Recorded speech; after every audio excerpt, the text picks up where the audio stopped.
Hello बच्चों, कैसे हैं आप। उम्मीद करती हूँ आप बढ़िया और एकदम मज़े में होंगे।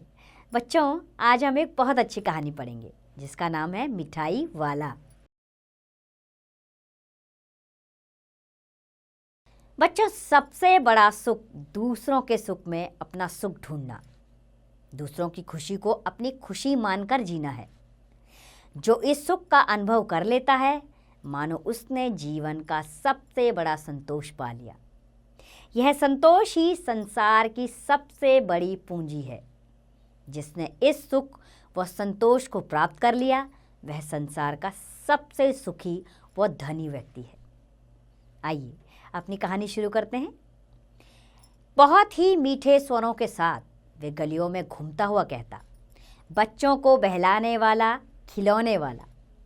इस अधूरे वाक्य को वह ऐसे विचित्र यानी अनोखे ढंग से, ऐसे विचित्र किंतु मीठे मधुर स्वर से गाकर कहता कि सुनने वाले एक बार अस्थिर हो जाते। अस्थिर यानी बेचैन हो जाते। उसके मधुर कंठ से फूटा हुआ गान सुनकर निकट के मकानों में हलचल मच जाती।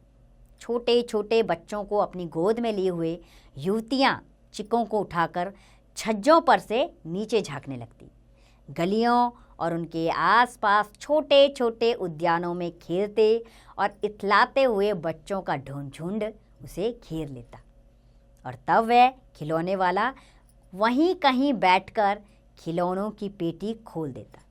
यानी गली मोहल्लों में एक आवाज़ गूंजती थी खिलौने वाले की, और उसकी ऐसी मधुर आवाज़ थी कि सब बेचैन उठते थे। चाहे युवक हो, युवतियां हो, बच्चे हों, सभी उसे देखने के लिए बाहर निकल आते थे। तो बच्चे खिलौने देखकर पुलकित हो उठते। वह पैसे लाकर खिलौनों का मोल भाव करने लगते। पूछते, इचका दाम क्या है? ऑल इचका, ऑल इचका। यानी बच्चे, छोटे छोटे बच्चे अपनी तुतलाती आवाज़ में खिलौनों का दाम पूछते थे। खिलौने वाला बच्चों को देखता, उनकी नन्ही नन्ही उंगलियों और हथेलियों से बच्चों से पैसे ले लेता और बच्चों की इच्छा अनुसार उन्हें खिलौने दे देता। खिलौने लेकर फिर बच्चे उछलते कूदने लगते और तब फिर खिलौने वाला उसी प्रकार गाकर कहता, बच्चों को बहलाने वाला, खिलौने वाला। सागर की हिलोर की भांति उसका यह मधुर गान, मधुर यानी मीठा, तो उसका यह मधुर गान गली भर के मकानों में इस ओर से उस ओर तक लहराता हुआ पहुंचता और खिलौने वाला आगे बढ़ जाता।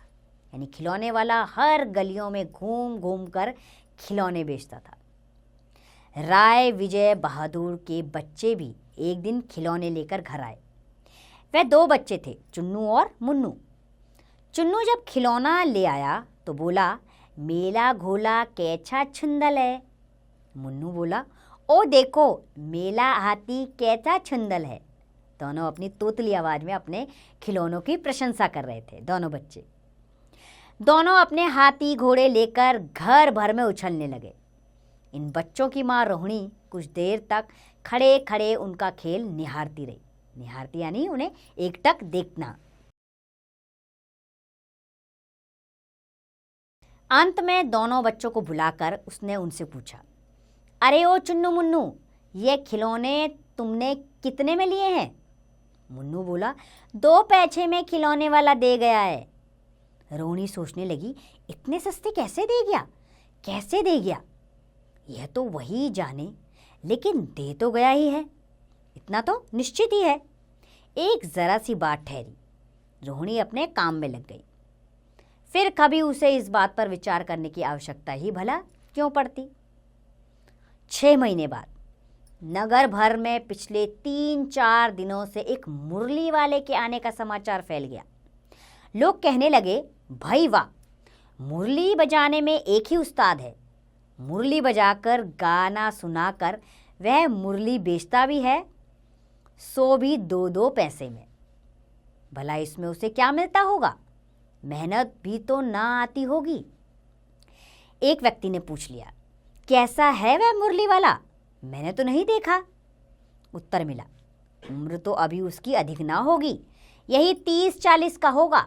दुबला पतला गोरा युवक है, बीकानेरी रंगीन साफा बांधता है। वही तो नहीं जो पहले खिलौने बेचा करता था? क्या वह पहले खिलौने भी बेचता था? हाँ, जो हुलिया तुमने बतलाया वह भी वैसा ही था। तो वही होगा, पर भाई है वह एक ही उस्ताद। प्रतिदिन इसी प्रकार उस मुरली वाले की चर्चा होती, यानी हर गली मोहल्ले में मुरली वाले की अब चर्चा होने लग गई। नगर की प्रत्येक गली में उसका मधुर मृदुल स्वर सुनाई देता, बच्चों को बहलाने वाला मुरली वाला। रोहिणी ने भी मुरली वाले का यह स्वर सुना, तुरंत ही उसे खिलौने वाले का स्मरण हो आया। स्मरण यानी उसे स्मृति हो गई, यानी उसे याद आया कि खिलौने वाला भी ऐसा ही बोलता था।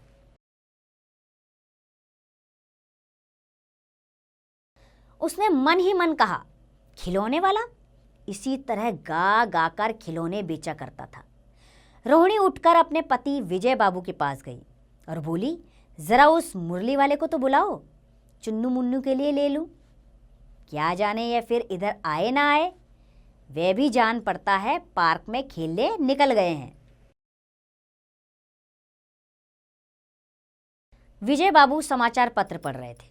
उसी तरह उसे लिए दरवाजे पे आकर मुरली वाले से बोले, क्यों भाई, किस तरह देते हो मुरली?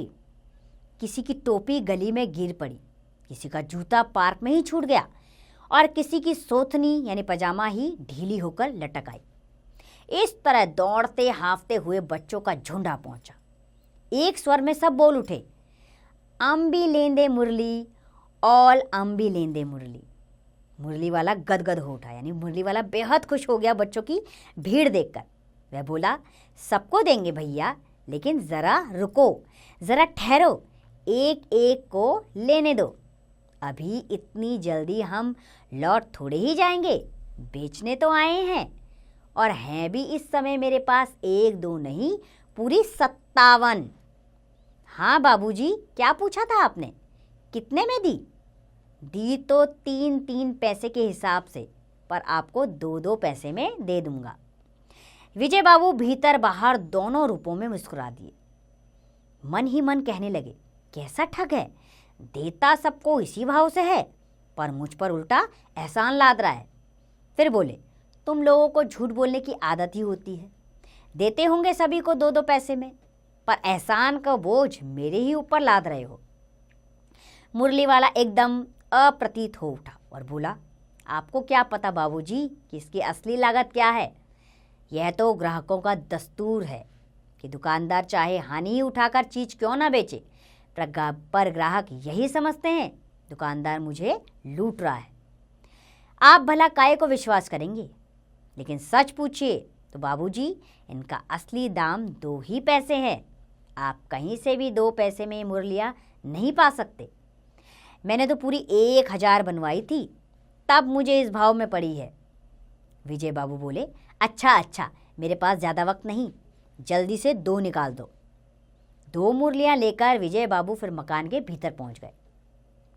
मुरली वाला देर तक बच्चों के झुंड में मुरलियाँ बेचता रहा।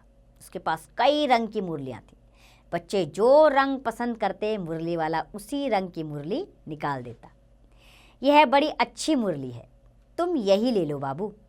राजा बाबू, तुम्हारे लायक तो बस यह है। हाँ भैया, तुमको वही देंगे, ये लो।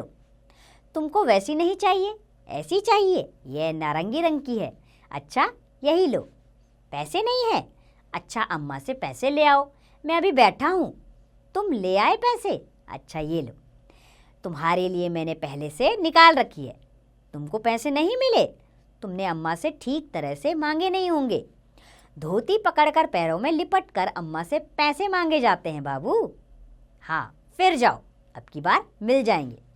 दुअन्नी है तो क्या हुआ, ये 6 पैसे वापस लो, ठीक हो गया ना हिसाब, मिल गए पैसे। देखो मैंने कैसी तरकीब बताई। तरकीब का अर्थ होता है उपाय।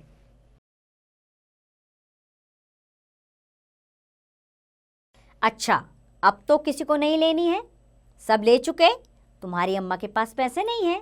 अच्छा, तुम भी ये लो, अच्छा, तो अब मैं चलता हूँ। इस तरह मुरली वाला फिर आगे बढ़ गया।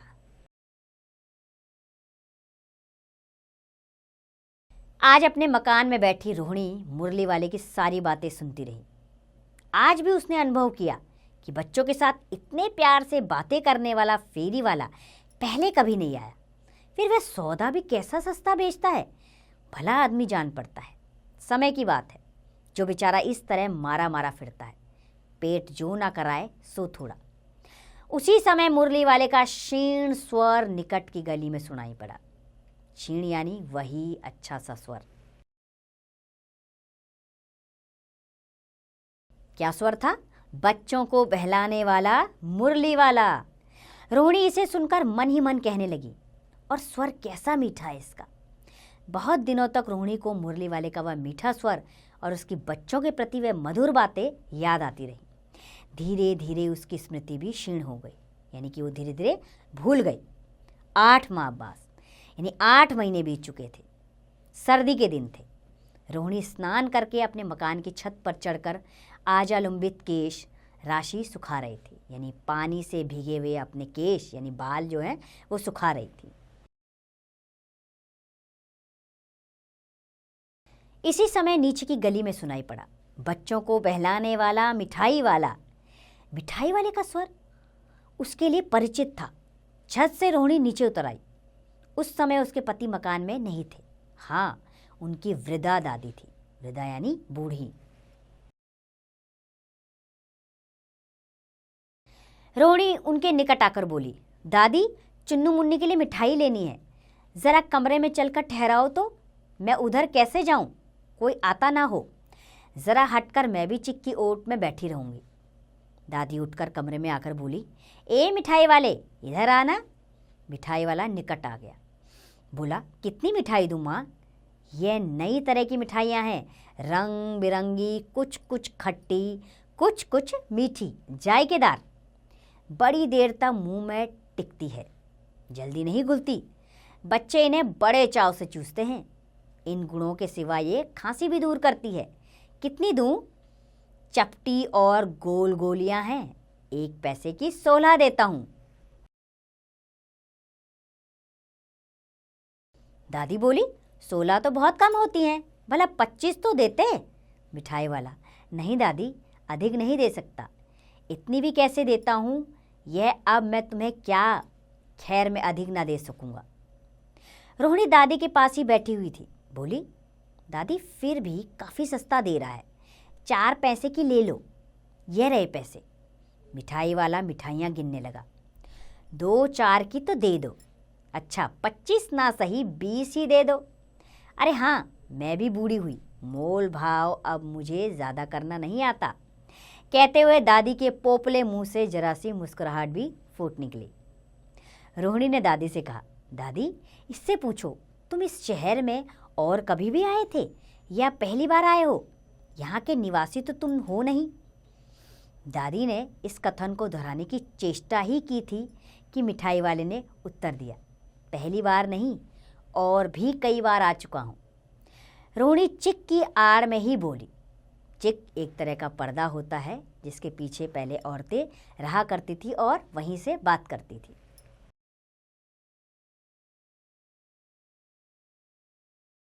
पहले यही मिठाई बेचते हुए आए थे या और कोई चीज़ लेकर? मिठाई वाला हर्ष, संशय, विस्मय आदि भावों में डूबकर बोला, इससे पहले मुरली लेकर आया था और उससे भी पहले खिलौने लेकर। रोहिणी का अनुमान ठीक निकला, यानी कि उसने अनुमान यानी कि सही मोल भाव लगाया, मतलब ठीक लगाया कि ये वही आदमी है। अब तो वह उससे और भी कुछ बातें पूछने के लिए अस्थिर हो उठी। वो बोली, इन व्यवसायों में भला तुम्हें क्या मिलता होगा? वह बोला, मिलता भला क्या है, यही खाने भर को मिल जाता है, कभी नहीं भी नहीं मिलता, पर हाँ, संतोष, धीरज और कभी कभी असीम सुख जरूर मिलता है, और यही मैं चाहता हूँ। सो कैसे, वह भी बताओ। अब व्यर्थ उन बातों की चर्चा क्या करूं? व्यर्थ का अर्थ है बेकार।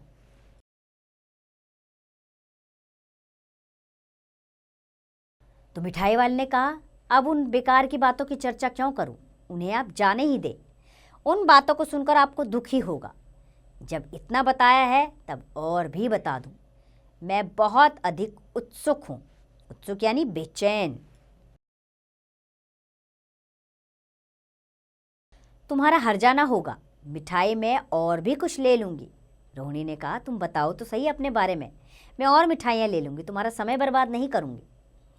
अति संशय गंभीरता के साथ मिठाई वाले ने कहा, यानी बहुत अधिक गहराई के साथ मिठाई वाले ने बोलना शुरू किया।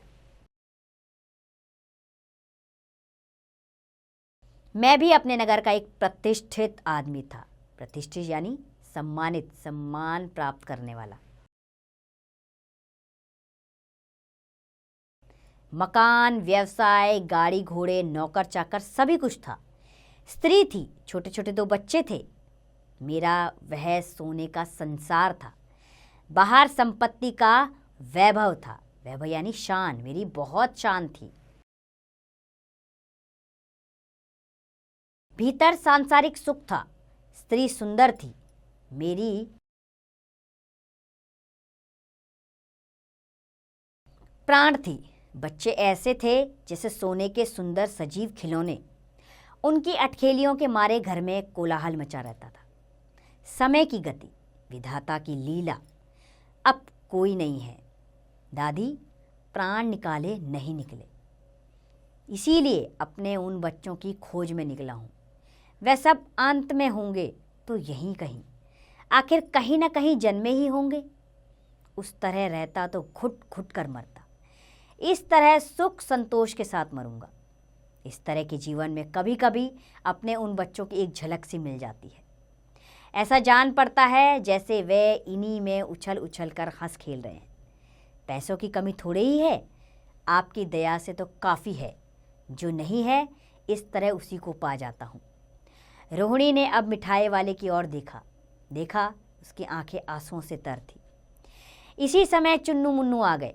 रोहिणी से लिपटकर उसका आंचल पकड़ के बोले, अम्मा मिठाई मुझसे लो, कहकर कागज़ की 2 पुड़िया मिठाई वाले से भरी मिठाई वाले ने चुन्नू मुन्नू को दे दी। रोहिणी ने भीतर से पैसे फेंक दिए। मिठाई वाले ने पेटी उठाई और कहा, अब इस बार ये पैसे ना लूँगा। दादी बोली, अरे अरे ना ना, अपने पैसे ले जा भाई। तब तक आगे फिर सुनाई पड़ा, इसी प्रकार मधुर स्वर में, बच्चों को बहलाने वाला मिठाई वाला। तो देखा, मिठाई वाले ने अपना दर्द बताया कि वो बच्चों के बीच में अपने उस दर्द को छुपाकर सबको हंसी देने का काम करता था, और अपने दर्द को छुपाकर। तो ऐसे भी लोग होते हैं इस दुनिया में, जो अपना दर्द छुपाकर दूसरों की हंसी में ही अपनी खुशी ढूंढते हैं, जैसे मिठाई वाला कर रहा था। उम्मीद करती हूँ आपको ये कहानी पसंद आई होगी। अब आप इसका अभ्यास स्वयं कीजिए।